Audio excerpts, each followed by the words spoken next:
Hello and welcome back to the farm. Today we're going to be doing some haymaking.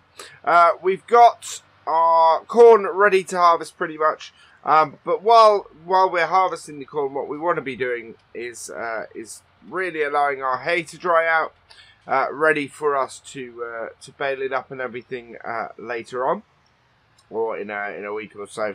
So. What we're doing is we've got two fields here. We've got this the field that we're currently on, and then we've got the second field there. These are both grass fields. We're going to cut this one today. I want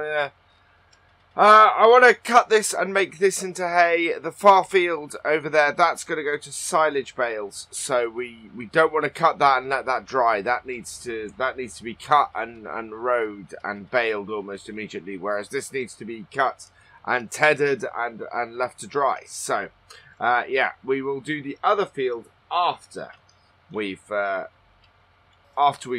the corn harvest. Right, so let's turn those on and drop them down, and turn those on and drop them down. And in actual fact, I'm looking at this. Let's lift everything up. There we go. Because the edge of the field is actually, you can see a slight change in the ground, because we have the field itself is cultivated and sown, and therefore has a slightly darker look to the ground than the edge of it does. So I want to make sure I am right up to the edge of our field here. And that way maximising the best of the grass that we have. And you can see, yeah, we're running right along the edge now, which is really good. So we're going to go round and cut the headlands first. I want to get those all marked out, and then I know that just makes it easier for us going forwards. So there is our first headland. We'll turn here. Right, so... and we can get our second. It's easier for me to turn in the corners like this. We end up with a better cut normally, and you can so you can really see now that we've got a bit of overlap.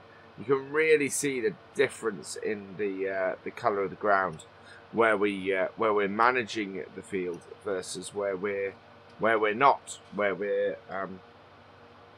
we've not previously actually ploughed it up to replant the grass. We replant the grass on a fairly regular basis, every few years. We just find that the grass after a while gets a little bit tired, and it helps to get it replanted. It's not a necessity, and I know lots and lots of farms don't go and do that. They have it as an added expense. We just do it really because we want to make sure that we're getting the best out of our crop. And you can see actually where I am now, I've got that slightly wrong. Yeah, there we go. Actually heads off this way because this is not a square field at all. So it tracks the edge of the road here. And so we're going to do the same. Up and round. And yeah, this is a meadow field. This will always be grass. Simply because it's just too hard for us to harvest this. It's way too bumpy. We'd have to go and flatten the whole thing out. And it's just not really something that we want to be doing. It doesn't make a lot of sense for us to do that. There we go. I'm going to take this right up to the edge here. There we are. And that then has marked us out and given us where we're going to go. So I'm then going to harvest this, or I'm going to cut this in the same way as I would cut any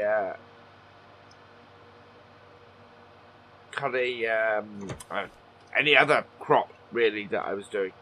We'll line ourselves up. Get nice and straight along this edge. Drop our mower down, and away we go. So keep nice and straight across the side of the field here. And then we're just opening this up and making it easier for us to work it, really. Alright, and then back around. And we've got a nice little bit of manoeuvrability with this. With this mower setup. Not too bad at all. There we go. And when we get this cut, we'll get the tedder out, as I said. We'll get this turned. Really, what we do is I only really put the first ted on camera, but yeah, we do tend to ted more than once, just to sort of speed things up. Ideally, you want to be tedding sort of 2 or 3 times to really get your grass to dry at a good speed, or at least that's what we find here.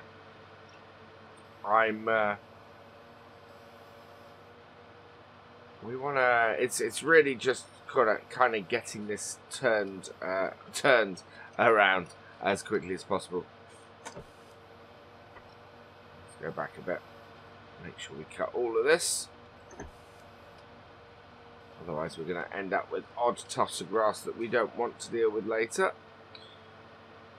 And yeah, that really is how we do the mowing. I know I did it slightly differently last time, and that was mainly because we were doing that field in a different way. Whereas this is 2 distinct fields. That was me trying to get one field split. We're going to have a few tufts that we're going to have to go around and just sort of clean up afterwards, I think. But that field was split, and so I needed to get that cut in a certain way to work that. Whereas this, we are working our own. We're working one field, and it's all sort of pretty well. Ooh. Sometimes these controls can be a little bit finicky. There we go. Whereas this one is a single field on its own. We're not having to cut it in a certain way in order to make it work for what we're trying to do. So yeah, so that's why we're cutting this way, and you can see the speed with which the way we've done that has just sort of zipped through this field. And in the interest of that, I think what I'm going to do is I'm going to get the rest of this cut, and we'll come back and we'll go and get our tedder at that point. Last couple of rows now, and we will have this field finished, and we can go and get our tedder. Now I'm considering increasing the size of the tedder on the farm, simply because we don't have a massive tedder on here at the moment, and we're going to be using the 7710 for this job, because there's no point in getting this 7R out for that. And so yeah, it's not the biggest tedder, but we do move at quite a speed. We're not actually doing that huge a field of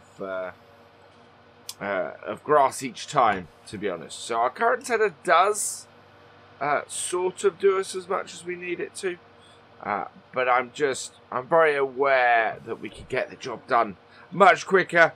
And as we know, as I've said many times before on these vlogs, me being a one-man band on this farm, very, very much about me getting things done as quickly as I can.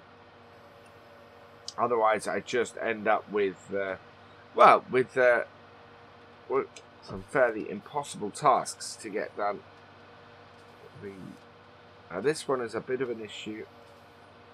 Need to go over it slowly because the mower lifts up. We get this sometimes around here with these bumps, where the mower lifts up while it is and just sort of misses a bit because it's been lifted by a bump. But yeah, I think we got everything. That's all good. So we will turn that off and fold that up. Turn that off and fold that up, and we'll go and park this back in the yard and go and hook our tedder up to our 7710. Road is all clear, that's good. Yeah, it's quite easy, quite a nice little lip. The great thing about this farm, I've always found, is everything is pretty central to the main farm. You basically drive out of the yard and you're into all of our fields. We'll just put 7R in here at the moment. We don't have any use for this barn. There we go.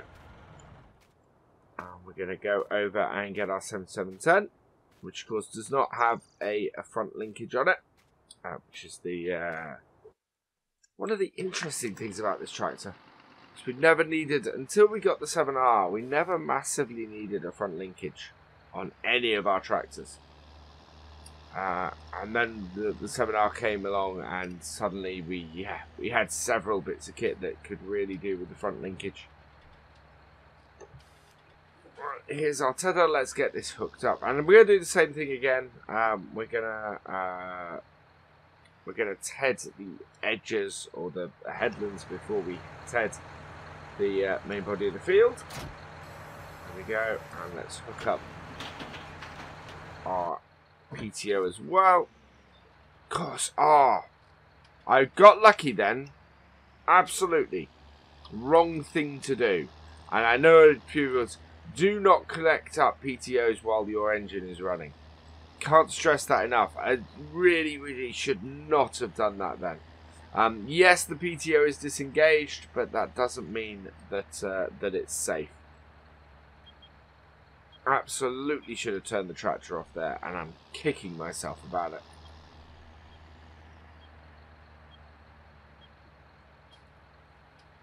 There we go. Right, let's unfold this. Yeah, it can be done, but it's not wise. And down, and away we go. So yeah, good piece of, good bit of hay. And you can see that it's already sort of bringing out the lighter colour in the grass. A couple more times of tedding it, and it will just be absolutely perfect. This field of sunflowers here is not ours. We have got our eye on various fields around here, so that would be one of them. We've got a couple of others, you know, stuff that's not too far from the farm that we know the farmer is either interested in selling or is coming up for sale in the near future. So we're always looking to expand the farm, and the farm is doing fairly well at the moment. There is something I probably need to address. It's my last vlog. My last vlog was quite a controversial one, in that several people saying that the Brahmins aren't had for milk. It is one of those things that is rarer. You don't get many dairy herds of Brahmins, but they do exist. And as I said, ours is a mixed herd, and I think I caused a little bit confusion in saying that as well. There is a definite delineation between those who are beef and those who are those of them that are for milk. And we only have the beef ones are bred for beef, and the ones that we have for milk, those absolutely are kept as milk cows. We're not, you know, there's no way the life of a dairy cow you wouldn't want to end up, or you don't tend to end up eating those, or not in a I'm just getting myself turned in knots here. But in general, a beef cow would not be the same as a dairy cow, and you are right there. Those who said that, and yeah, but we are one of the we are an oddity in that we do also get milk from them, but there is a separation between those that are beef and those that are milk.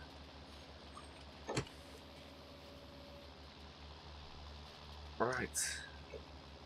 This tedder is quite effective for what we're doing on here, and as you can see, it's turning it over, and the grass is already beginning to dry. It's actually quite a hot day here, so that'll be part of the reason why the lighter look to the grass is showing.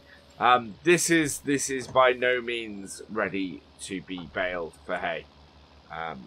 It will be in the not too distant future, and we do have a good week of drying ahead of us. And we'll come out and we'll ted this field, as I said, a couple more times. And then once we got the corn done, and probably once we got the silage done, the silage bales done in the next field, we'll come back and row this up and get this baled into some hay bales as well. And that should then give us a good amount of hay bales for a while, until we need to get the whole thing cut again. And it's one of those oddities where we actually have 3 fields. Well, we do have a 4th field, but it's not really a field up at the far end. We should probably, I think, when we next cut our field next to the farm, what we'll do is we'll also go cut cut the non-field, because it does need doing.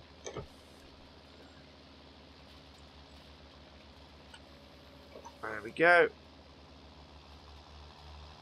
This 7710 is great for this job, really good. But that's the thing with this is kind of the workhorse around the farm at the moment. It does most of the jobs. We are kind of using the 7R a bit more, as you can see with the mowing. I think we're gonna end up purchasing those Splendor butterfly mowers. It's just made life so much easier with the grass this year, and so much quicker. And again, as I said, it's something else we can use the 7R for, and sort of get the value for money out of that tractor, and also sort of lightens the burden across the farm on other tractors and things. You know, yes, we could use the 7R for the mower we have at the moment, but it's that would not be a good use of that tractor. Whereas having it running the much more horsepower intensive butterflies and front mower really does. That is a very good use of that tractor. The bits that there are some bits you can see that we aren't quite catching with this. I need to make sure that I'm back right up to where I've done the headland bits. But that will all dry out over time, and that will work well. There we go, and going very nicely. What else I got to tell you guys about the farm at the moment? It's one of those things where this is the busiest time of the year for me, but it's not. It's a little bit repetitive in what we're doing, but then that's kind of farming in general, in my experience. Is you end up doing a lot of the same things over and over, simply because that's the nature of things. You want to be keeping things as similar as possible in order to try and repeat success. You obviously want to change things up rather than repeating failure, of course. But this farm, having been in the family for me being the 4th generation that's farmed it, has there is a certain way of doing things, and we know works for this land.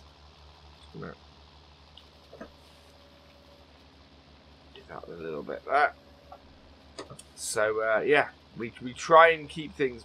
Of course, we modernise. That's not to say that we don't take modern techniques and things into account here, but at the same time, it's taking that into account, based on what we know works on this land. And you get to know this land really, really intimately and really, really well into what works here and what doesn't. And rarely have we been surprised with something that we've gone, oh, that won't work. That will be a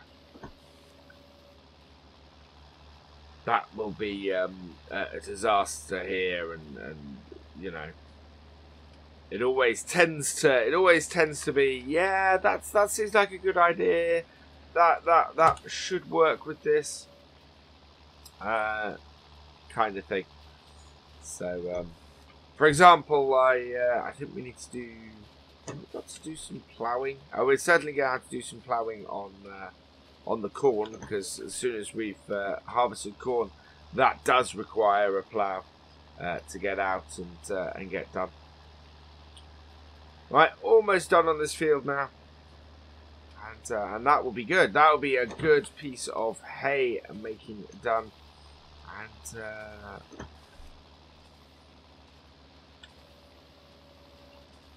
We will have a good amount of hay for our cows. This is going to create a good number of bales. The great thing about having a couple of full-sized fields to work on at the moment is that we are going to make a decent amount. And this is not the last hay we'll be making this year. As I said, we should get another cut out of our other field.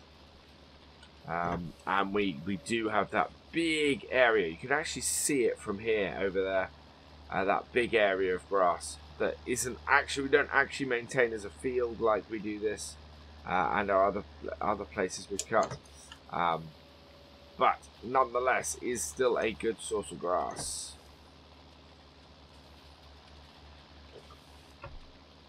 There we go. Couple more rows and this will be done and dusted, and that will be another job done, and yeah, makes me very happy to have this job done and be moving forwards. Right, and down, second to last row. So yeah, so this will be hay going to our cows, and then we've got, as I said, we've got silage going to our cows. Next time we will be cutting the corn. I will probably, I might see if Dad's available for that. It would make things easier for me cutting, and we'd get it out a lot quicker if he was there helping me with the carting. But that really is the hay done, which I'm very happy about. We'll get this strip here. Make sure that we've got all of this. Tossing the hay a little bit extra isn't going to make much difference around about. But yeah, that is it really for this vlog. And all that remains is for me to say thank you for watching. I hope you have enjoyed this video. Please give it a like, drop us a comment, and give it a share. And for all the latest videos from the farm, please subscribe to the channel and ring that bell. And I will see you next time. Goodbye.